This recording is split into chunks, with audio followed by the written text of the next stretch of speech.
Cyber crime ഇന്ത്യയിലെ ക്യാപിറ്റലായിട്ട് ഈ ജാംതാര എന്നുള്ള സ്ഥലത്തെ പറ്റി കേട്ടിട്ടുണ്ട്.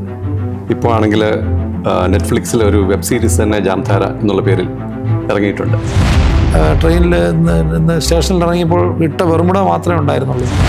ബ്രാഹ്മണനായിരുന്നു അദ്ദേഹം. കൽക്കട്ടയിൽ ദൈവമില്ലാതെ വളരെ മദ്യത്തിനും മയക്കുമരുന്നിനും സിഗരറ്റിനും ബീഡിക്കും ഒക്കെ അടിമയായിട്ട് ജീവിക്കുന്ന കാലത്ത് അങ്ങനൊരു വലിയൊരു മാറ്റം ആ സ്ഥലത്ത് കൊണ്ടുവരാൻ ദൈവം ഞങ്ങളെ സഹായിച്ചു. ഒരാൾ ട്രെയിനിൽ മോഷ്ടിക്കുന്ന ആളായിരുന്നു. ട്രെയിനിൽ മോഷണം നടത്തുന്ന ആളെ ദൈവം വ്യത്യാസപ്പെടുത്തി. സമാധാനം വന്നു, അവിടെ മോഷണം കുറഞ്ഞു, 3 ലോ ആൻഡ് ഓർഡർ വന്നു, 4 ഇത്രയും കുട്ടികളെ നമ്മൾ പഠിപ്പിക്കുവാനായിട്ട് അവരെ ലൈഫ് ബിൽഡ് ചെയ്യുവാനായിട്ട് ഇടയായി തീർന്നു. റീസെൻ്റ്ലി ഞങ്ങളുടെ വലിയൊരു സ്വപ്നമാണ് അവിടെ ഒരു മെഡിക്കൽ ഫെസിലിറ്റിയും കൂടെ ഉണ്ടാകണമെന്നുള്ളത്. അതിൻ്റെ ഒരു പണിയിലാണ് ഞങ്ങൾ ഈ നാളിൽ സെർവ് ചെയ്യുവാനായിട്ടൊരു ഡോക്ടറിനെ അല്ലെങ്കിൽ ഒരു ഡോക്ടർ ഫാമിലിയെ ദൈവം അയക്കുവാനായിട്ട് ഞങ്ങൾ പ്രാർത്ഥിക്കുകയാണ്. ഞങ്ങളെ കേൾക്കുന്ന ആരെങ്കിലും ആ രീതിയിൽ ഭാരമുണ്ടെങ്കിൽ ഞങ്ങളെ കോൺടാക്ട് ചെയ്യണമെന്ന് ഞങ്ങൾ വിനീതമായിട്ട് അഭ്യർത്ഥിക്കുകയാണ്.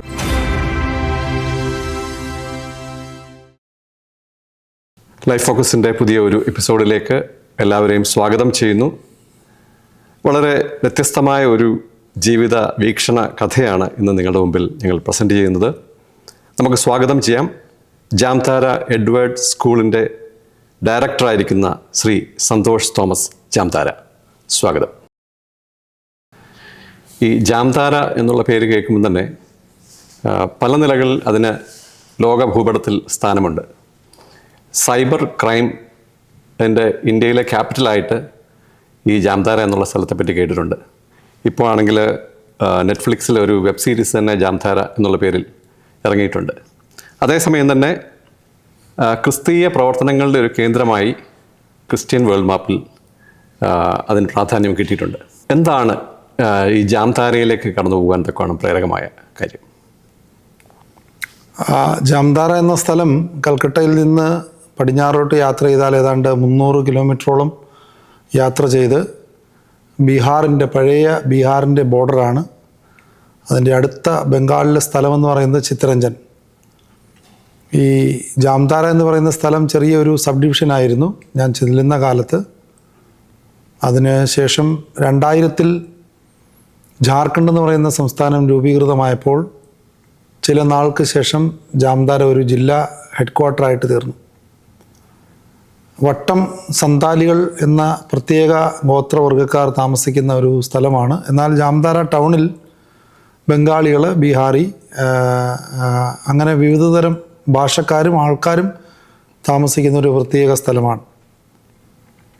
ഞാനവിടെ ചെല്ലുമ്പോൾ ഈ ഗ്രാമപ്രദേശമൊക്കെ വളരെ പാവപ്പെട്ട ദരിദ്രന്മാരായിട്ടുള്ള ആൾക്കാരെ ഇത്രത്തോളം ഞാൻ വേറെ ദേശത്തും കണ്ടിട്ടില്ല. എന്നാൽ ഏതാണ്ട് കഴിഞ്ഞ ഒരു 15 വർഷത്തിലധികമായി ന്യൂസിൽ പ്രത്യേകിച്ച് വാർത്തകളിൽ ഇടം തേടിയ ഒരു സ്ഥലമാണ് ജാംതാര. അതിന് കാരണം ഏറ്റവും കൂടുതൽ സൈബർ ക്രൈം അല്ലെങ്കിൽ മൊബൈലിലൂടെ മറ്റുള്ളവരുടെ പണം തട്ടുന്ന ഒരു കേന്ദ്രമായിട്ട് ഈ സ്ഥലം മാറ്റപ്പെട്ടു. ജാംതാര ടൗൺ അല്ല, പ്രത്യേകിച്ച് അതിൻ്റെ വട്ടമുള്ള ഗ്രാമങ്ങളും അതിനോട് ചേർന്ന് കിടക്കുന്ന മറ്റു ജില്ലകളുടെ ഭാഗങ്ങളിലും പോലീസിന് അക്കാലത്ത് ചെന്നെത്തുവാൻ കഴിയാത്ത സ്ഥലങ്ങളിലായിരുന്നു അതിൻ്റെ പ്രഭവ സ്ഥാനം ആയിരുന്നത്. ഞാൻ അക്കാലത്ത് കേട്ടിരുന്നത് ഏതാണ്ട് 3000-ലധികം ചെറുപ്പക്കാർ ഈ സൈബർ ക്രൈമുമായിട്ട് ബന്ധപ്പെട്ട് അവരുടെ സ്വന്തം കൈത്തൊഴിൽ പോലെ വീടുകളിൽ ട്രെയിനിങ് സെൻറ്റർ പോലും ഇതിനു വേണ്ടി നടത്തിയിരുന്നു എന്ന് കേട്ടിട്ടുണ്ട്. എന്നാൽ ഇക്കാലങ്ങളിൽ ഈ നാളുകളിൽ പോലീസ് അതിനെല്ലാം ക്രാക്ക് ഡൗൺ ചെയ്യുകയും അവിടെ നിന്ന് ഈ ചെറുപ്പക്കാർ അനേകർ തൊഴിലില്ലാതെ ജോലിയൊന്നും ഇല്ലാതിരുന്ന ചെറുപ്പക്കാരാണ് ഈ ഈസി മണി ഉണ്ടാക്കാനായിട്ട് ഇന്ത്യയിലുള്ള അനേകരെ തട്ടിപ്പിലൂടെ പണം തട്ടിയെടുക്കുന്ന പരിപാടി ചെയ്തുകൊണ്ടിരുന്നത്. എന്നാൽ ഇന്ന് അത് വളരെ നിയന്ത്രിക്കപ്പെട്ടിട്ടുണ്ടെന്നുള്ളതാണ് ഇപ്പോഴറിയുന്ന വാർത്ത. ഞാനവിടെ ചെന്നതിന് ശേഷം 2 വർഷം അവിടെ പ്രവർത്തിച്ചിട്ട് ഈ പഴയ ഒരു മിഷൻ ക്യാമ്പസിൽ പ്രവർത്തിച്ചിട്ട് തിരിച്ച് എൻ്റെ സ്വന്തം സ്ഥലമായ പത്തനാപുരം അല്ലെങ്കിൽ ഉയർന്നു പഠിക്കണമെന്നുള്ള ആഗ്രഹത്തോടു കൂടിയാണ് ഞാൻ അവിടെ ചെല്ലുന്നത്. എന്നാൽ അവിടെ ചെന്ന് എനിക്ക് ആ സ്ഥലവുമായി അങ്ങ് സ്നേഹത്തിലാകുവാനിടയായി തീർന്നു. ആ സ്ഥലത്തുള്ള ജനത്തെയും അവിടെയുള്ള പ്രവർത്തനത്തെയും ചെറിയൊരു സ്കൂള് 1995 ആരംഭിച്ച ഒരു സ്കൂള് ആ സ്കൂളിലുള്ള ബന്ധത്തിൽ പിന്നെ ഒരു ചെറിയ ബൈബിൾ സ്കൂള്, പിന്നെ ചെറുതായിട്ടുള്ള മറ്റ് സാമൂഹിക പ്രവർത്തനങ്ങളൊക്കെ അവിടെ ഉണ്ടായിരുന്നു. അങ്ങനെയാണ് ആ പ്രവർത്തനത്തിനെ സ്നേഹിക്കുകയും ഞാൻ വിവാഹത്തിന് ശേഷവും ആ പ്രവർത്തനം തുടരുവാനായിട്ട് ദൈവം എന്നെ സഹായിച്ചത്. താങ്കൾ ബേസിക്കലി ഒരു മലയാളിയാണ്. അതെ. അപ്പോൾ ഈ ജാംതാര പോലെയുള്ളൊരു സ്ഥലത്തേക്ക് എത്തിപ്പെടണമെങ്കിൽ ഒരു ദൈവവിളി അതിന് പിന്നിലുണ്ടാകും. എങ്ങനെയാണ് അങ്ങനെ ഒരു ദൈവവിളി ലഭിച്ചത്? ഞാൻ ചെറുപ്പം മുതൽ വളരെ കുസൃതിയുള്ള ആളായിരുന്നു. ഞാനൊരു ക്രിസ്തീയ ഭവനത്തിൽ ജനിച്ചിരുന്നുവെങ്കിൽ തന്നെയും ശരിയായ ഒരു വീണ്ടും ജനനമോ ദൈവമാനായി തീരുവാനുള്ള ഭാഗ്യം എനിക്ക് ലഭിക്കുന്നത് ഒരു 17-ാമത്തെ വയസ്സിലാണ്. എനിക്കൊരു നല്ല ചർച്ച് ബാക്ക്ഗ്രൗണ്ടുണ്ട്. എൻ്റെ മാതാപിതാക്കന്മാർ കർത്താവിനെ സ്നേഹിക്കുന്നവരും ദൈവഭക്തരായി ജീവിക്കുന്നവരുമായിരുന്നു. എന്നാൽ എൻ്റെ രണ്ടാമത്തെ സഹോദരൻ, ജ്യേഷ്ഠ സഹോദരൻ, അദ്ദേഹം രാജസ്ഥാനിലേക്ക് ദൈവവേലയ്ക്കായിട്ട് കടന്നുപോയപ്പോൾ എല്ലാ വർഷവും ഞാൻ 93 മുതൽ അദ്ദേഹത്തിൻ്റെ അടുത്ത് സ്ഥിരം യാത്ര ചെയ്യുമായിരുന്നു. എന്നാൽ അവിടെ ചെന്നപ്പോൾ എനിക്ക് മനസ്സിലായി, ഈ വടക്കേ ഇന്ത്യയിൽ ദൈവം ഇനി ഒരു ജീവിതം തരികയാണെങ്കിൽ വടക്കേ ഇന്ത്യയിൽ ദൈവത്തിൻ്റെ സ്നേഹം പങ്കുവെക്കാനുള്ള ഒരു സമർപ്പണം എൻ്റെ ജീവിതത്തിലുണ്ടാകുകയാണ്. അപ്പോൾ ഞാൻ 93 മുതൽ 99 വരെ വിവിധ സ്ഥലങ്ങളിൽ പഠിച്ചു. അങ്ങനെ ബാംഗ്ലൂരിൽ മാസ്റ്റേഴ്സ് ചെയ്യുന്ന സമയത്താണ് ഞാനിങ്ങനെ ഈ ഒരു ഷേണായി എന്ന ഒരു അങ്കിളിനെ പറ്റിയും ജാംതാര എന്ന സ്ഥലത്തെ പറ്റിയും അവിടെ ഒരു ചെറുപ്പക്കാരൻ വന്ന് ഈ പ്രവർത്തനങ്ങൾ ഏറ്റെടുത്ത് നടത്തുവാനായിട്ട് അവർ ആഗ്രഹിക്കുന്നു എന്നുള്ള അറിവ് എനിക്ക് ലഭിക്കുന്നത്. അങ്ങനെയാണ് ഞാൻ ജാംതാരയിലേക്ക് കടന്നു പോകുന്നത്.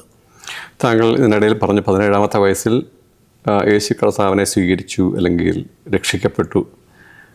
താങ്കൾ ഒരു ക്രിസ്തീയ കുടുംബത്തിലാണ് ജനിച്ചു വളർത്തപ്പെട്ടത്. അപ്പം ജനനം കൊണ്ട് തന്നെ താങ്കൾ ഒരു ക്രിസ്ത്യാനിയാണ്. അപ്പോൾ പിന്നീടൊരു ക്രിസ്ത്യാനി ആക്കപ്പെടുന്ന പ്രോസസ്സ് എന്താണ് സംഭവിച്ചത്? അത് ഇന്ന് അനേക ക്രിസ്തീയ കുടുംബങ്ങളിൽ ജനിച്ചു വളർത്തപ്പെട്ട കുഞ്ഞുങ്ങൾക്കുണ്ടാകുന്ന, അല്ലെങ്കിൽ സാധാരണ ക്രിസ്ത്യാനി എന്ന് പറയുന്ന ഒരു വ്യക്തിക്കുണ്ടാകുന്ന ഒരു തെറ്റായ ധാരണയാണ് ക്രിസ്തീയ കുടുംബത്തിൽ ജനിച്ചാൽ അദ്ദേഹം അല്ലെങ്കിൽ ആ വ്യക്തി ക്രിസ്ത്യാനിയാണെന്നുള്ളത്. അത് തെറ്റായ ഒരു ധാരണയാണ്. ബൈബിൾ നാം പഠിക്കുമ്പോൾ അവിടെ വളരെ വ്യക്തമായിട്ട് എഴുതിയിട്ടുണ്ട്, യേശു കർത്താവിനോട് രാത്രിയിൽ ഒരു പ്രായമുള്ള ഒരു വ്യക്തി വന്ന് യേശു കർത്താവിനോട് സംസാരിക്കുന്ന ഒരു ഭാഗം യോഹന്നാൻ്റെ സുവിശേഷം അതിൻ്റെ 3-ാം അധ്യായത്തിൽ എഴുതിയിട്ടുണ്ട്. എന്നാൽ യേശു കർത്താവ് ആ നിക്കോദിമസ് എന്ന് പറയുന്ന ആ പ്രായം ചെന്ന വ്യക്തിയോട് പറയുന്നുണ്ട്, വീണ്ടും ജനിച്ചില്ല എങ്കിൽ സ്വർഗരാജ്യം കാണുവാൻ കഴിയുകയില്ല. അപ്പോൾ നാം ഈ ഭൂമിയിൽ നമുക്ക് എല്ലാവർക്കും ഒരു ബർത്ത്ഡേ ഉണ്ട്, അത് ഫിസിക്കൽ ബർത്ത്ഡേ ആണ്. എന്നാൽ യേശു കർത്താവ് അവിടെ പറയുന്നത് നമുക്ക് എല്ലാവർക്കും ഒരു സ്പിരിച്വൽ ബർത്ത്ഡേ വളരെ ആവശ്യമാണ്. ആ സ്പിരിച്വൽ ബർത്ത്ഡേ ഇല്ലാതെ സ്വർഗരാജ്യത്ത് പ്രവേശിപ്പാനായിട്ട് സാധിക്കുകയില്ല. ആരാണ് ക്രിസ്ത്യാനി? Who is A Christian? Christ in, ക്രിസ്തു ഉള്ളിലുള്ള ആളാണ് ക്രിസ്ത്യാനി. അപ്പോൾ എല്ലാവരും യേശു കർത്താവിനെ ഹൃദയത്തിൽ സ്വീകരിച്ച് പാപക്ഷമ പ്രാപിക്കണമെന്നുള്ള ആ സന്ദേശം ബൈബിളിലെ ഏറ്റവും കാതലായ വിഷയമാണ്. ഈ സത്യം ഇന്ന് അനേകർ പഠിപ്പിക്കുന്നില്ല, അനേകർക്ക് അറിയില്ല. അപ്പോൾ യേശു കർത്താവിനെ വ്യക്തിപരമായിട്ട് എൻ്റെ ഹൃദയത്തിൽ സ്വീകരിച്ചത് കൊണ്ടാണ് ഞാൻ മകനായി തീർന്നത്. അല്ലാതെ ഞാൻ ഒരു ഡോക്ടറിൻ്റെ ഭവനത്തിൽ ജനിച്ചു കഴിഞ്ഞാൽ ഞാൻ ഓട്ടോമാറ്റിക്കായിട്ട് ഡോക്ടർ ആവുന്നില്ലല്ലോ. എൻ്റെ പിതാവ് എൻജിനീയർ ആയാൽ ഞാൻ ഓട്ടോമാറ്റിക്കായിട്ട് എൻജിനീയർ ആവുന്നില്ല. ഞാൻ പഠിച്ച് പാസ്സായി എങ്കിൽ മാത്രമേ ഞാനൊരു എൻജിനീയറോ ഡോക്ടറോ ആകുന്നുള്ളൂ. അതുപോലെ തന്നെ ക്രിസ്തീയ കുടുംബത്തിൽ ജനിച്ച ആ വ്യക്തി ഒരു ക്രിസ്ത്യാനി ആയിത്തീരുന്നില്ല. വീണ്ടും ജനനം പ്രാപിച്ച് യേശു ക്രിസ്തുവിനെ ഹൃദയത്തിൽ സ്വന്തം രക്ഷിതാവായി സ്വീകരിക്കുന്ന ഒരു വ്യക്തിയെ ക്രിസ്ത്യാനി എന്ന് യഥാർത്ഥമായിട്ട് പറയുവാൻ സാധിക്കുകയുള്ളൂ. ഈ ക്രിസ്ത്യാനികളെ പറ്റി പൊതുവെ ഒരു ആക്ഷേപമുണ്ട്, അവർ മറ്റ് മതങ്ങളിലുള്ളവരെ സുവിശേഷം പറഞ്ഞ് പരിവർത്തനം ചെയ്യുന്നുവെന്ന്. അപ്പോൾ താങ്കൾ പറഞ്ഞതിൽ ഒരു കാര്യം മനസ്സിലാകുന്നത്, താങ്കൾ സ്വന്തം കുടുംബത്തിൽ ജനിച്ചവരോട് പോലും ഇതേ സുവിശേഷം പറയുന്നു എന്നുള്ളതാണ് അല്ലേ? അപ്പോൾ യഥാർത്ഥത്തിൽ ക്രിസ്ത്യാനിത്വത്തിൻ്റെ സുവിശേഷം എന്ന് പറയുന്നത് ഇന്ന മതം എന്നുള്ളതല്ല, എല്ലാ മനുഷ്യരോടും പറയുക എന്നുള്ളതാണ്. യെസ്, ഈ മനുഷ്യൻ ആത്യന്തികമായി മനുഷ്യൻ പാപിയാണ്. അത് ഏത് മതത്തിലോ ഏത് ഗോത്രത്തിലോ ജനിച്ചെന്നുള്ളതല്ല, മനുഷ്യനായി ജനിച്ച ഏത് വ്യക്തിയും പാപിയാണ്.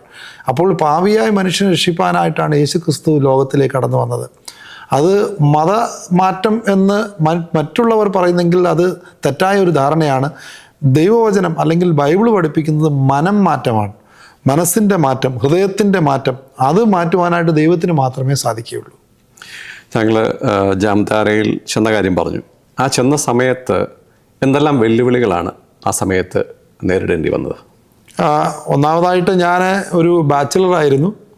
എൻ്റെ കുടുംബത്തിലുള്ളവരെല്ലാവരും പറഞ്ഞ് വിവാഹം കഴിച്ചിട്ട് മാത്രമേ അങ്ങോട്ട് പോകാവൂ, വിവാഹം കഴിച്ചിട്ട് മാത്രമാണ് അവിടെ പോയി പ്രവർത്തിക്കേണ്ടതെന്ന് എല്ലാവരുടെയും ആഗ്രഹമായിരുന്നു. ഞാൻ തന്നെ അവിടെ ചെന്നെങ്കിൽ തന്നെ എനിക്ക് പിതാവായിട്ടൊരു വ്യക്തി അവിടെ ഉണ്ടായിരുന്നു, അങ്കിൾ ഷെണായി എന്ന് പറയും. അദ്ദേഹത്തോടൊപ്പം ഏതാണ്ട് ഒരു 5 വർഷം ജീവിക്കുവാനായിട്ടുള്ള ഭാഗ്യം എനിക്ക് ലഭിച്ചു. എനിക്ക് അവിടെ നേരിട്ട 3-4 തടസ്സങ്ങൾ എന്ന് പറയുന്നത്, ഒന്ന് ഭാഷ. എനിക്ക് ചെറുപ്പം മുതലേ എനിക്ക് ഹിന്ദി ഭാഷയോടധികം താല്പര്യമില്ലായിരുന്നു, ഹിന്ദി പഠിക്കാനായിട്ടുള്ള ആഗ്രഹമില്ലായിരുന്നു. എന്നാൽ അത് അത് അവിടെ ചെന്നാണ് സംസാരിക്കുവാനായിട്ടുള്ള ഒരു പ്രത്യേക ട്രെയിനിങ് ലഭിച്ചത്. ഭാഷ ഒരു തടസ്സമായിരുന്നു. രണ്ടാമതായിട്ട് എനിക്കുള്ള തടസ്സം ഉണ്ടായത് അവിടെ ഈ കാലാവസ്ഥ വളരെ വിപരീതമായിരുന്നു. ഭയങ്കര ചൂടും ഭയങ്കര തണുപ്പും, അത് വളരെ ബുദ്ധിമുട്ടായിരുന്നു. മൂന്നാമതായിട്ട് പറഞ്ഞാൽ ആഹാര രീതി വളരെ വ്യത്യാസമായിരുന്നു. നാട്ടിൽ എന്നും മീൻ കഴിക്കുന്ന എനിക്ക് ജാംതാരയിൽ പോയി അവിടെയുള്ള സബ്ജി അല്ലെങ്കിൽ വെജിറ്റബിൾസ് കഴിക്കുക അല്ലാതെ അവിടെ നമുക്ക് നാട്ടിൽ കിട്ടുന്ന പോലുള്ള ഇറച്ചി സാധനങ്ങൾ കിട്ടാറില്ല. അവിടുത്തെ ആഹാരം, അവിടുത്തെ കാലാവസ്ഥ, അവിടുത്തെ ഭാഷ, പിന്നെ അവിടുത്തെ ആൾക്കാർ തന്നെ വൃത്തി വളരെ കുറവാണ്. യാത്ര വളരെ പ്രയാസമായിരുന്ന കാലങ്ങളിൽ ട്രെയിനിൽ നമ്മൾ ടിക്കറ്റ് എടുത്ത് കയറിയാൽ പോലും നമ്മൾ ആൾക്കാരുമായിട്ട് ഗുസ്തി പിടിക്കേണ്ടി വരും. നമ്മുടെ സീറ്റിൽ നേരത്തെ വന്ന് ഫസ്റ്റ് കം ഫസ്റ്റ് സെർവ് എന്ന രീതിയിലായിരുന്നു. പിന്നെ നമ്മൾ ട്രെയിനിൽ ഇങ്ങനെ ഈ മയക്കും മരുന്നൊക്കെ ഇട്ട് മയക്കി ആൾക്കാരെ ചായക്കകത്തിട്ട് കുടിപ്പിച്ച് അങ്ങനെ നമ്മുടെ ഒത്തിരി പേരുടെ സാധനങ്ങളും വസ്ത്രം വരെ. നമ്മുടെ ഒരു സഹോദരനാണെങ്കിൽ ട്രെയിനിൽ സ്റ്റേഷനിൽ ഇറങ്ങിയപ്പോൾ ഇട്ട വെറുമുട മാത്രമേ ഉണ്ടായിരുന്നുള്ളൂ. ബാക്കി എല്ലാ ആൾക്കാർ അക്കാലങ്ങളിൽ അവിടെ ലോ ആൻഡ് ഓർഡർ വളരെ പുവറായിരുന്നു. വൈകുന്നേരമായി കഴിഞ്ഞാൽ പിന്നെ സാധാരണക്കാർ വീടിന് പുറത്തിറങ്ങില്ലായിരുന്നു. കാരണം പഴയ ബീഹാറിൻ്റെ ഭാഗമാണ്, ബംഗാളിൻ്റെ ബോർഡറും കൂടെ ആയിരുന്നതുകൊണ്ട് ലോ ആൻഡ് ഓർഡർ വളരെ പുവറായിരുന്നു. അപ്പോൾ ഈ 4-5 തടസ്സങ്ങൾ വളരെ ഞങ്ങൾ സഹിച്ചു എന്ന് പറയാം, അല്ലെങ്കിൽ അതിനെ ഓവർകം എന്ന് ചെയ്തെന്ന് പറയാം. വളരെ പ്രയാസങ്ങളിലൂടെയൊക്കെ അങ്ങനെ ആ കാലങ്ങളിൽ കടന്നു പോയിട്ടുണ്ട്. ഇലക്ട്രിസിറ്റി വലിയൊരു പ്രയാസമായിരുന്നു. 3-4 ദിവസങ്ങൾ ഇലക്ട്രിസിറ്റി ഇല്ലാതെ ഞങ്ങൾ ജീവിച്ചിട്ടുണ്ട്. കുഞ്ഞുങ്ങളായതിനു ശേഷവും അങ്ങനെ വളരെ ബുദ്ധിമുട്ടിയിട്ടുണ്ട്. സോ അങ്ങനെയുള്ള എല്ലാ പ്രയാസങ്ങളെയും തരണം ചെയ്യുവാനായിട്ട് പ്രത്യേക കൃപ ദൈവം ഞങ്ങൾക്ക് നൽകിയെന്ന് തന്നെ പറയാം. താങ്കൾ ആവർത്തിച്ച് പറഞ്ഞൊരു പേരുണ്ട്, അങ്കിൾ ഷേണായി. ആ പേരിൽ അദ്ദേഹം ഒരു ക്രൈസ്തവന അല്ലായിരുന്നു എന്നുള്ളൊരു സൂചനയുണ്ട്. അതെ. എങ്ങനെയാണ് ഈ ഷേണായി ഒരു ക്രൈസ്തവ പ്രവർത്തകനായത്? അങ്കിൾ ഷെണോയിയെ പറ്റി പേര് മാത്രമേ ഞാൻ പണ്ട് കേട്ടിട്ടിരുന്നുള്ളൂ. ഞാൻ പഠിക്കുന്ന കാലത്ത്, മാസ്റ്റേഴ്സ് ചെയ്യുന്ന കാലത്താണ് അദ്ദേഹത്തെപ്പറ്റി കൂടുതൽ അറിയുവാൻ സാധിച്ചത്. അദ്ദേഹം കണ്ണൂർ ജനിച്ച ഒരു മലയാളി തന്നെയാണ്, അല്ലെങ്കിൽ അദ്ദേഹത്തിൻ്റെ ബാക്ക്ഗ്രൗണ്ട് ഒരു കൊങ്കണി തുളു ബാക്ക്ഗ്രൗണ്ടാണ്. എന്നാൽ കണ്ണൂർ ജനിച്ച വ്യക്തി ആയതുകൊണ്ട് മലയാളിയാണെന്ന് പറയാം. അദ്ദേഹം ഒരു ബ്രാഹ്മണനായിരുന്നു. അദ്ദേഹം കൽക്കട്ടയിൽ ദൈവമില്ലാതെ വളരെ മദ്യത്തിനും മയക്കുമരുന്നിനും സിഗരറ്റിനും ബീഡിക്കും ഒക്കെ അടിമയായിട്ട് ജീവിക്കുന്ന കാലത്ത് കർത്താവിൻ്റെ ദാസന്മാരായ KC ജേക്കബ്, ജോൺ കുര്യൻ, ദൈവസേനയിൽ വിശ്രമിക്കുന്ന ജോർജ് കുര്യൻ, ഇവരെ കണ്ടുമുട്ടുവാനും യേശുക്രിസ്തുവിലൂടെയുള്ള സമാധാനം, സന്തോഷം, പ്രത്യാശ, ഈ കാര്യങ്ങളെപ്പറ്റി വിശദമായിട്ട് അവരുമായിട്ട് സംസാരിച്ച് അങ്ങനെ 1975 കൽക്കട്ടയിലെ പ്രസിദ്ധമായ മൈതാൻ എന്ന് പറയുന്ന വലിയ ഒരു ഗ്രൗണ്ടിലിരുന്ന് യേശു കർത്താവിനെ സ്വന്തം രക്ഷിതാവായി സ്വീകരിച്ചാണ് ഇദ്ദേഹത്തിൻ്റെ ജീവിതത്തിൽ വലിയ മാറ്റവും അതിനുശേഷം വലിയൊരു സാമൂഹിക പ്രവർത്തനവും സുവിശേഷ പ്രവർത്തനവുമായിട്ട് അദ്ദേഹം തീർന്നത്. ഈ സമൂഹത്തെ സേവിക്കുക എന്നുള്ളതാണ് താങ്കളുടെ ഒരു ലക്ഷ്യമായിട്ട് ഞാൻ കാണുന്നത്. അതെ. ഇപ്പം പൊതുവെ ആളുകൾ സമൂഹത്തെ സേവിക്കാനായിട്ട് ആതുര സേവനം, വിദ്യാഭ്യാസം, അങ്ങനെയുള്ള കാര്യങ്ങളാണ് ചെയ്യുന്നത്. താങ്കളും ആ കാര്യത്തിൽ പങ്കുവഹിക്കുന്നുണ്ട്. പക്ഷെ അതോടൊപ്പം തന്നെ സുവിശേഷവും സാമൂഹിക സേവനത്തിൻ്റെ ഭാഗമാണെന്ന് പറയാൻ പറ്റുമോ? ഒരു മനുഷ്യനെ വ്യത്യാസപ്പെടുത്തുന്നത് എഡ്യൂക്കേഷൻ വളരെ ഇമ്പോർട്ടൻ്റ് ആണ്. മുമ്പേ പറഞ്ഞതുപോലെ വിദ്യാഭ്യാസം, നമ്മുടെ കേരളത്തെ ദൈവം അനുഗ്രഹിച്ചതിൻ്റെ പ്രധാന കാരണം കേരളത്തിൽ നമ്മുടെ പിതാക്കന്മാരും നമ്മുടെ പൂർവികന്മാർക്ക് എഡ്യൂക്കേഷൻ ലഭിച്ചു. ഞാൻ ബീഹാറിൽ ആദ്യം ചെല്ലുമ്പോൾ ഒരു 50 വർഷം പുറകിലാണ് ആ സ്ഥലം കേരളത്തിൽ നിന്ന്, പല കാരണങ്ങൾ കൊണ്ട്. എന്നാൽ ബീഹാറിൽ one of the oldest universities ഉണ്ടായിരുന്ന നളന്ദ എന്ന് പറയുന്ന സ്ഥലം നാം കേട്ടിട്ടുണ്ട്. എന്നാൽ അവിടെയുള്ള മനുഷ്യരുടെ ജീവിതവും അവരുടെ ശൈലിയും കണ്ടപ്പോൾ നമ്മുടെ സംസ്ഥാനത്തെക്കാളും വളരെ പുറകിലാണെന്ന് നമുക്ക് മനസ്സിലാക്കുവാൻ സാധിക്കും. രണ്ടാമത്തെ കാര്യം, ഇന്ന് CMC വെല്ലൂർ പോലുള്ള മെഡിക്കൽ കോളേജുകളിൽ ഏറ്റവും കൂടുതൽ പേഷ്യൻസ് വരുന്നത് ബംഗാളിൽ നിന്നാണ്. ബംഗാളി ഭാഷയിൽ അവിടെ ബോർഡ് പോലും എഴുതി വെച്ചിട്ടുണ്ട്. അവിടെയുള്ള ഡോക്ടേഴ്സിന് ബംഗാളി പറയാൻ പോലും അറിയാം. അപ്പോൾ ഞങ്ങളുടെ ആ ഭാഗത്ത് എഡ്യൂക്കേഷൻ വളരെ പ്രാധാന്യമുള്ളൊരു കാര്യമാണ്. ഞങ്ങൾ ആദ്യകാലങ്ങളിൽ ഗ്രാമങ്ങളിൽ പോയി കുട്ടികളോട് അല്ലെങ്കിൽ പേരൻസിനോട് പറയുമായിരുന്നു കുഞ്ഞുങ്ങളെ സ്കൂളിൽ അയക്കുവാനായിട്ട്. കുഞ്ഞുങ്ങൾ നമ്മളൊക്കെ ചെറുപ്പത്തിൽ നമ്മൾ സ്കൂളിലാണ് പോയിക്കൊണ്ടിരുന്നത്. എന്നാൽ അവിടെയുള്ള കുട്ടികളെ ഞങ്ങൾ കാണുന്നത് അക്കാലങ്ങളിൽ ഒരു 25 വർഷം മുമ്പുള്ള കഥയാണ് പറയുന്നത്. കുഞ്ഞുങ്ങൾ കന്നുകാലികളെയും കൊണ്ട് പേരൻസിൻ്റെ കൂടെ ഗ്രാമങ്ങളിൽ അവരുടെ കൃഷിയും അവരുടെ കന്നുകാലികളെ നോക്കി അവരങ്ങനെ അങ്ങനെയാണ് അവരുടെ ജീവിതം ഞങ്ങൾ കണ്ടിട്ടുള്ളത്. രണ്ടാമത് പിന്നെ ഹോസ്പിറ്റൽ അല്ലെങ്കിൽ ഹെൽത്ത് കെയർ, ഏറ്റവും പൂവർ ഹെൽത്ത് കെയർ ഉള്ള ഒരു സ്ഥലമായിട്ട് ഞാൻ ആ സ്ഥലങ്ങളെ കഴിഞ്ഞ അനേക വർഷങ്ങൾ കണ്ടിട്ടുണ്ട്. എന്നാൽ സുവിശേഷത്തിന് ഒരു വ്യക്തിയെ മാനസാന്തരപ്പെടുത്തുവാനായിട്ട് ഒരുവൻ്റെ ഹൃദയത്തെ മാറ്റുവാനായിട്ട് സാധിക്കും. എഡ്യൂക്കേഷൻ മാത്രം കൊണ്ട് ലോകത്തെ വ്യത്യാസപ്പെടുത്തുവാനായിട്ട് സാധിക്കത്തില്ല. ഹെൽത്ത് കെയർ വളരെ ആവശ്യമാണ്. എന്നാൽ ആന്തരിക വ്യതിയാനം അത് സുവിശേഷത്തിന് വരുത്തുവാനായിട്ട് സാധിക്കുമെന്ന് ഞങ്ങളുടെ പ്രവർത്തനത്തിൽ അനേക ചെറുപ്പക്കാരോട് ഈ സത്യം പങ്കുവെക്കുവാനും അവരുടെ ജീവിതത്തെ യേശുക്രിസ്തു അവരുടെ ജീവിതത്തെ മാറ്റം വരുത്തുന്നത് ഞങ്ങൾക്ക് നേരിട്ട് കാണുവാനായിട്ടുള്ള ഭാഗ്യം ഞങ്ങൾക്ക് ലഭിച്ചിട്ടുണ്ട്. ഈ സോക്കോൾഡ് മതപരിവർത്തനവും അതെ സുവിശേഷവും തമ്മിൽ എങ്ങനെയാണ് വ്യത്യാസപ്പെട്ടിരിക്കുന്നത്? നമ്മുടെ രാജ്യത്ത് മനുഷ്യൻ്റെ ഒരു തെറ്റിദ്ധാരണ, പ്രത്യേകിച്ച് നമ്മുടെ മലയാളികൾ എന്നെ കേൾക്കുന്നവർ മനസ്സിലാക്കണം, മതപരിവർത്തനം തെറ്റാണ്. ഒരാളുടെ മതമെന്ന് പറയുന്ന വാക്കിൻ്റെ അർത്ഥം അഭിപ്രായമെന്നാണ്. റിലീജിയൻ മീൻസ് ഒപ്പീനിയൻ എന്നാണ് അതിൻ്റെ അർത്ഥം. എന്നാൽ ഒരു വ്യക്തിയുടെ മതം മാറ്റിയിട്ടൊന്നും ഒരു ഗുണവും ഉണ്ടാകുന്നില്ല. മതം ഞാൻ ഒരു ഹിന്ദുവിൽ നിന്ന് ഒരു വ്യക്തിയെ ക്രിസ്ത്യാനിയാക്കുകയോ ക്രിസ്ത്യാനിയായ ഒരാൾ മുസ്ലിമായിട്ടോ യാതൊരു വ്യത്യാസം ഉണ്ടാകുന്നില്ല, അതിന് യാതൊരു ഗുണവുമില്ല. എന്നാൽ മനം മാറ്റം ഉണ്ടാകണം, ഒരു വ്യക്തിയുടെ ജീവിതത്തിൽ വ്യതിയാനം ഉണ്ടാകണം, രൂപാന്തരം ഉണ്ടാകണം. ഞാൻ ചെയ്ത തെറ്റുകളും ഞാൻ ആയിരിക്കുന്ന അവസ്ഥയിൽ നിന്ന് എനിക്കൊരു മാറ്റം ഉണ്ടാകണമെന്ന് ജനം അല്ലെങ്കിൽ ഒരു വ്യക്തി തീരുമാനമെടുക്കണം. ദൈവത്തിന് ആ വ്യക്തിയെ മാറ്റുവാനായിട്ട് സാധിക്കും. യേശുക്രിസ്തു ഇന്ന് അനേകർ ഹൃദയങ്ങളിൽ ജീവിതത്തിൽ ചെയ്തത് അതാണ്. അനേകർക്ക് ഒരു ക്രിസ്ത്യാനി പേര് പോലും ഇല്ലാത്ത എത്രയോ പേർ ജീവിതത്തിൽ യേശുക്രിസ്തുവിനെ സ്വന്തം രക്ഷിതാവായി സ്വീകരിച്ച് അവർ ക്രിസ്ത്യാനി എന്ന് വെളിപ്പെടുത്തുന്ന പോലുമില്ല. എന്നാൽ അവർ ജീവിക്കുന്നത് യേശുക്രിസ്തു അവരുടെ ജീവിതത്തിൽ വ്യതിയാനപ്പെടുത്തി എന്നുള്ള വലിയ സാക്ഷ്യത്തോടു കൂടിയാണ്. അപ്പോൾ രണ്ടാമത്തെ ഒരു തെറ്റിദ്ധാരണ നമ്മുടെ രാജ്യത്തുള്ളത്, ഈ ഇംഗ്ലീഷുകാർ അല്ലെങ്കിൽ ബ്രിട്ടീഷുകാർ വന്ന് നമ്മുടെ രാജ്യത്തെ മതപരിവർത്തനം നടത്തി. അത് തെറ്റായൊരു ധാരണയാണ്. മിഷണറിമാർ ഇന്ത്യയിലെ നമ്മുടെ രാജ്യത്തെ അവർ വികസിപ്പിച്ചു എന്ന് തന്നെ പറയണം. അനേക ഭാഷകൾക്ക് ഗ്രാമർ ഉണ്ടാക്കിയതവരാണ്. സ്കൂളുകൾ, കോളേജുകൾ, ആതുരാലയങ്ങൾ, അനാഥാലയങ്ങൾ ഇന്ന് രാജ്യത്ത് ആരംഭിച്ചതാണ്. ഞാൻ നിൽക്കുന്ന സ്ഥലത്ത്, ജാംതാര എന്ന സ്ഥലത്ത് 1901 രാജ്പുത്താന സ്റ്റേറ്റിലും ഗുജറാത്തിൻ്റെ പടിഞ്ഞാറൻ ഭാഗങ്ങളിലും അതിഭയങ്കരമായ ക്ഷാമം ഉണ്ടായപ്പോൾ ബ്രദറൻ മിഷണറി വീരനായ ഹാൻലി ബേർഡ് അദ്ദേഹം ഏതാണ്ട് 40 കുട്ടികളെ 10 കാളവണ്ടികളിലായി ജാംതാര മിഷണറിമാരുടെ അടുക്കലേക്ക് കൊണ്ടുവന്നു. ഈ അതികഠിനമായ ചൂടിലും ക്ഷാമത്തിലും ഈ കുഞ്ഞുങ്ങളെ കൊണ്ടുവന്ന് കുഞ്ഞുങ്ങളെ അവർ വളർത്തി, അവരെ പഠിപ്പിച്ചു, അവർക്കെല്ലാം കുടുംബങ്ങളാക്കി. അപ്പോൾ ഞാൻ പറഞ്ഞു വരുന്നതിൻ്റെ സാരമെന്ന് പറയുന്നത്, ഇന്ത്യയിൽ മിഷണറിമാർ ചെയ്ത സംഭാവന എന്ന് പറയുന്നത് ഭാഷ, ആതുരാലയങ്ങൾ, സ്കൂളുകൾ, കോളേജുകൾ, അനാഥാലയങ്ങൾ, ഇതൊക്കെ നമ്മുടെ രാജ്യത്തിന് എഡ്യൂക്കേഷൻ കൊണ്ടുവന്നത്, സിസ്റ്റം ഉണ്ടാക്കിയത് അവരാണ്.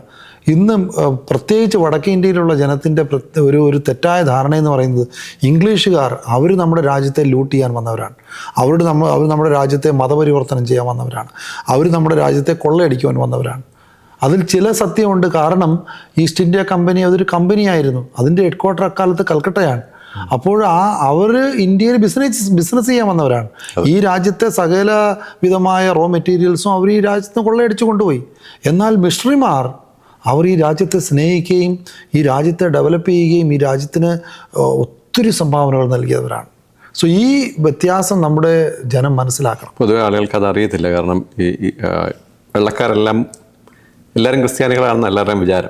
അവര് ബിസിനസ്സുകാരായിരുന്നു. വെള്ളക്കാരിൽ തന്നെ മദ്യപാനികളും ക്രൂരന്മാരായ ബിസിനസ്മെന്മാരും പാവങ്ങളെ അടിച്ചമർത്തുകയും അവരെ ലൂട്ട് ചെയ്യുകയും ചെയ്ത അനേകരുണ്ടായിരുന്നു. എന്നാൽ മിഷണറിമാർ അവരിൽ നല്ലൊരു പങ്കും നമ്മുടെ രാജ്യത്തെ സേവിക്കുകയും രാജ്യത്തെ ഡെവലപ്പ് ചെയ്യുകയും ചെയ്തവരാണ്. ആ ചരിത്രം അത് വളരെ വ്യക്തമായിട്ട് പറയുന്നുണ്ട്. ഹിന്ദി ഭാഷ വരെ രൂപപ്പെടുത്തിയത് മിഷണറിമാർ സെൻട്രൽ ഇന്ത്യയിലുള്ള ഏതാണ്ട് 10-12 ഭാഷയെ ക്രോഡീകരിച്ച് നിർമ്മിച്ച ഒരു ഭാഷയാണ് ഹിന്ദി ഭാഷ. അതൊരു ക്രിസ്തീയ മിഷണറിയാണ് ആ ഭാഷ ഉണ്ടാക്കിയത്.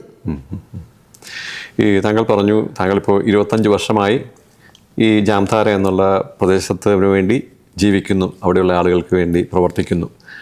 അപ്പോൾ താങ്കൾ അത്രമാത്രം ആ സ്ഥലത്തെ സ്നേഹിച്ചു എന്ന് പറഞ്ഞാൽ എത്രമാത്രം കഷ്ടതയും ഇലക്ട്രിസിറ്റി ഇല്ലാത്ത സിറ്റുവേഷൻ, യാത്രാ ബുദ്ധിമുട്ട്, രോഗങ്ങൾ, വൃത്തിയില്ലായ്മ, ഇങ്ങനെയുള്ളൊരു സ്ഥലത്തേക്ക് കടന്നു വന്ന് ആ സ്ഥലത്തെ സ്നേഹിക്കുക എന്ന് പറയുന്നത് അത് ക്രിസ്തുവിലുള്ള സ്നേഹം കൊണ്ട് മാത്രമേ സാധിക്കുകയുള്ളൂ.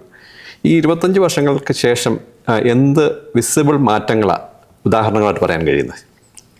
25 വർഷത്തിൽ വലിയ മാറ്റങ്ങളോ പറയാനായിട്ട് ഒത്തിരിയും കാര്യങ്ങളുണ്ട്.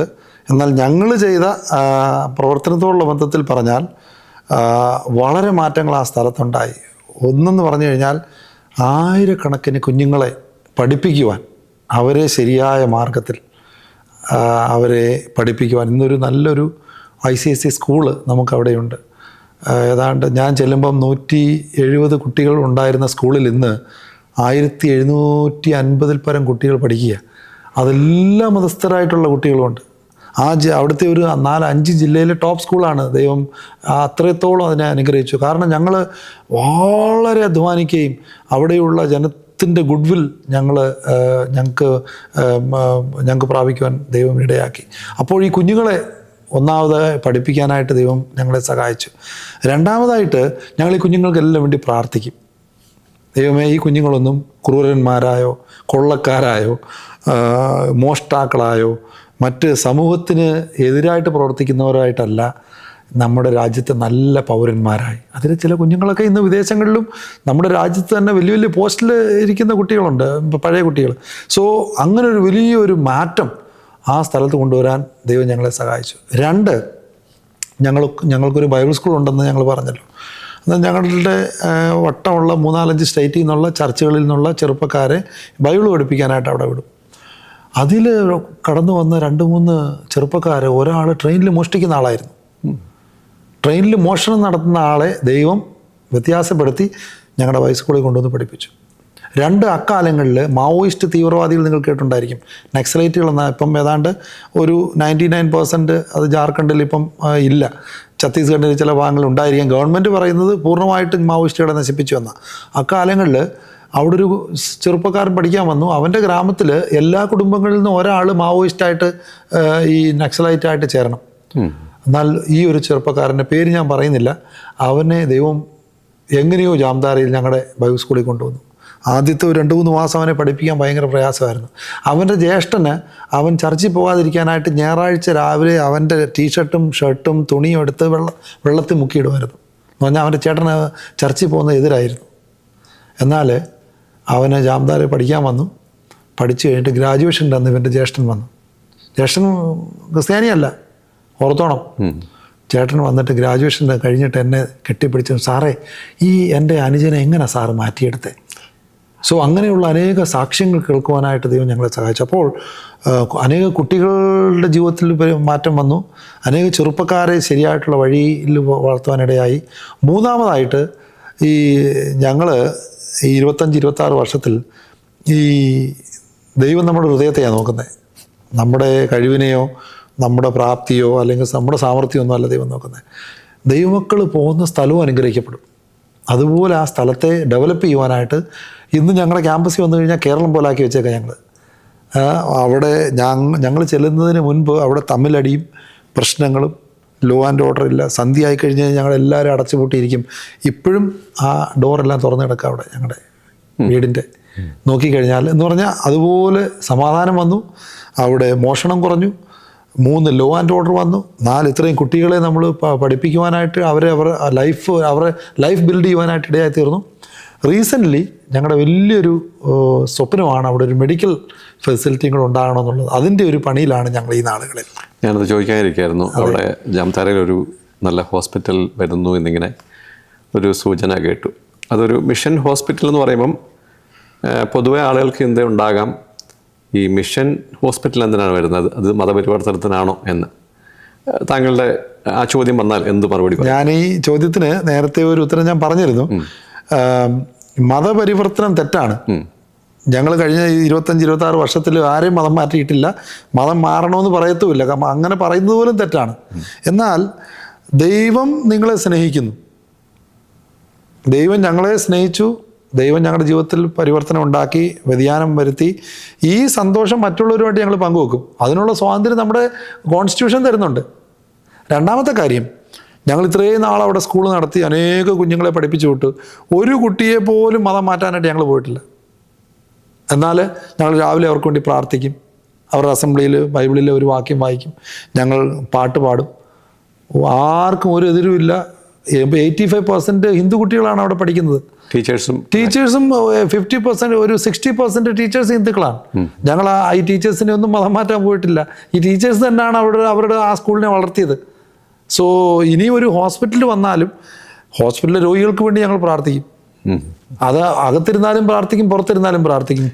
വെല്ലൂരും ഒരു മിഷൻ ഹോസ്പിറ്റലുണ്ട്, അത് തന്നെ ഇന്ത്യയിലുള്ള സകലർക്കും ഒരു അനുഗ്രഹമായി. എക്സാക്ട്ലി. ഇന്ന് ബംഗാളിൽ നിന്ന്, ഞാൻ മുമ്പേ പറഞ്ഞതുപോലെ, ബംഗാളിൽ നിന്നും ബീഹാർ, ജാർഖണ്ഡിൽ നിന്നാണ് ഏറ്റവും കൂടുതൽ ആൾക്കാർ CMC വെല്ലൂർ പോകുന്നത്. അതിൻ്റെ പ്രധാന കാരണം ഞങ്ങളുടെ ഭാഗത്ത്, ആ ഭാഗത്ത് ഒരു നല്ല ഒരു മെഡിക്കൽ ഫെസിലിറ്റി ഇല്ല.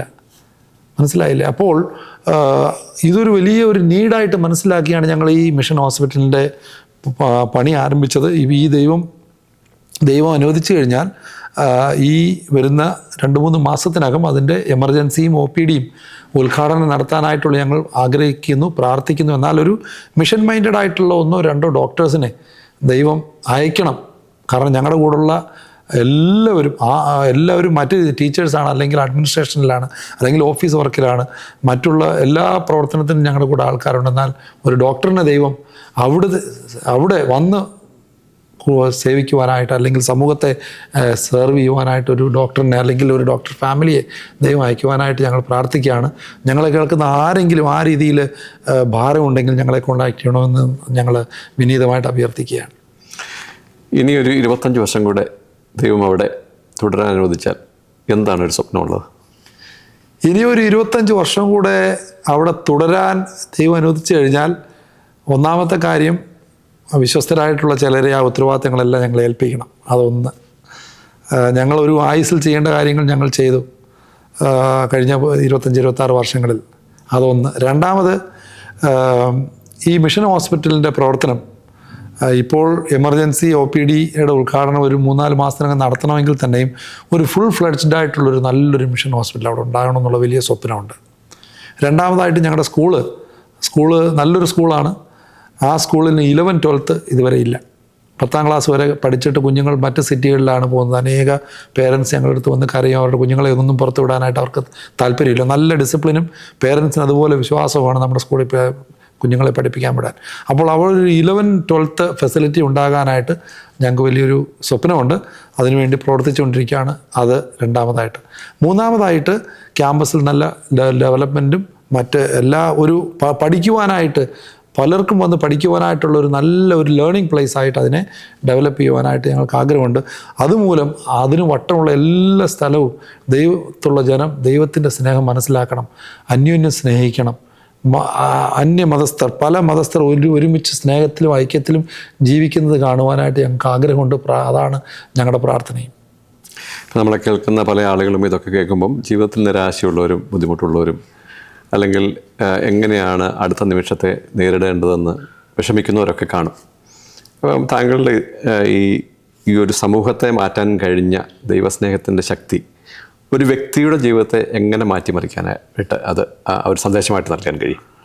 ഞങ്ങളെ കേൾക്കുന്ന ആരെങ്കിലും നിരാശയിലോ പ്രയാസത്തിലോ ബുദ്ധിമുട്ടിലോ ൂടെ കടന്നു പോകുന്നെങ്കിൽ, നിങ്ങൾക്ക് ദൈവം എല്ലാ പ്രത്യാശയും എല്ലാ ധൈര്യവും തരട്ടെ. പ്രത്യേകാല നിങ്ങളിൽ എത്ര പേർക്കറിയാം എന്നെനിക്കറിയില്ല, എൻ്റെ വൈഫ് റിനു ഏതാണ്ട് 3 വർഷങ്ങൾക്ക് മുൻപ് ഒവേറിയൻ ക്യാൻസർ എന്ന മാരക രോഗത്തിൽ ട്രീറ്റ്മെൻറ്റിലൂടെയായിരുന്നു. വലിയൊരു തീച്ചുളയുടെ അനുഭവത്തിലൂടെയാണ് ഞങ്ങളുടെ കുടുംബം മുഴുവനും കടന്നുപോയത്. എന്നാൽ അത്രയും കഷ്ടത്തിലൂടെയും പ്രയാസത്തിലൂടെയും കടന്നുപോയപ്പോഴും ഞങ്ങളെ സ്നേഹിക്കുന്ന ഒരു ദൈവമുണ്ട്.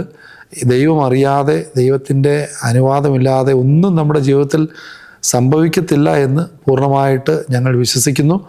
അപ്പോൾ ഞങ്ങളെ കേൾക്കുന്ന ആരെങ്കിലും ബുദ്ധിമുട്ടിലൂടെയോ പ്രയാസത്തിലൂടെയോ നിരാശയിലൂടെ കടന്നു പോകുന്നെങ്കിൽ ചിന്തിക്കുക, നിങ്ങളെ സ്നേഹിക്കുന്ന ഒരു ദൈവമുണ്ട്. ആ ദൈവം നിങ്ങളെ സ്നേഹിക്കുന്നു. നിങ്ങളുടെ എല്ലാ കാര്യങ്ങളും വളരെ വ്യക്തമായിട്ട് അറിയാവുന്ന ദൈവത്തിൽ നിങ്ങളുടെ ജീവിതത്തെ ഏൽപ്പിക്കുക. ക്രിസ്തുവിൽ ശരണപ്പെടുക. യേശുക്രിസ്തു നിങ്ങളുടെ പാപത്തിന് വേണ്ടി ക്രൂശിൽ മരിച്ചുവെന്ന് നിങ്ങൾ പൂർണ്ണമായിട്ട് വിശ്വസിക്കുക. ഈ യേശുക്രിസ്തു എൻ്റെ ജീവിതത്തെ വ്യത്യാസപ്പെടുത്തി നിങ്ങളുടെ ജീവിതത്തെയും വ്യത്യാസപ്പെടുത്തുവാനായിട്ട് സാധിക്കും. ജീവിതത്തിന് അർത്ഥവും വ്യാപ്തിയും പ്രത്യാശയും നൽകുവാൻ കഴിയുന്ന യേശുക്രിസ്തുവിന് വേണ്ടി നിങ്ങളുടെ ജീവിതത്തെ കൊടുക്കുക. അവൻ നിങ്ങളെ അനുഗ്രഹിക്കും. വളരെ വ്യക്തമാണ് താങ്കൾ പറഞ്ഞ ഈ സത്യം. അനേക ആളുകളുടെ സാക്ഷ്യം ലോകമെമ്പാടും ഇതേപോലെ നമുക്ക് കേൾക്കാനായിട്ട് കഴിയും. യേശുക്രിസ്തു എങ്ങനെ ജീവിതത്തെ രൂപാന്തരപ്പെടുത്തുന്നു, യേശുക്രിസ്തു എങ്ങനെ സമൂഹത്തെ രൂപാന്തരപ്പെടുത്തുന്നു, യേശുക്രിസ്തു എങ്ങനെ ലോകത്തെ രൂപാന്തരപ്പെടുത്തുന്നു. നമുക്കും ലോകത്തിൻ്റെ വെളിച്ചമാകുവാൻ ദൈവം വിളിച്ചിരിക്കുന്നു എന്നുള്ളതോർത്ത് എനിക്കും ദൈവത്തെ സ്തുതിക്കുവാനായിട്ട് കഴിയും. ഞങ്ങളെ കേട്ട എല്ലാ പ്രേക്ഷകർക്കും നന്ദി പറയുന്നു. വളരെ വ്യത്യസ്തമായ ഒരു ജീവിത അനുഭവ സാക്ഷ്യമാണ് നമ്മൾ കേട്ടത്. നിങ്ങളുടെ ജീവിതത്തെ അത് സ്വാധീനിക്കട്ടെ. യേശുക്രിസ്തുവിൻ്റെ സ്നേഹത്തെ അറിയുവാൻ അത് കാരണമാക്കട്ടെ. നന്ദി, നമസ്കാരം.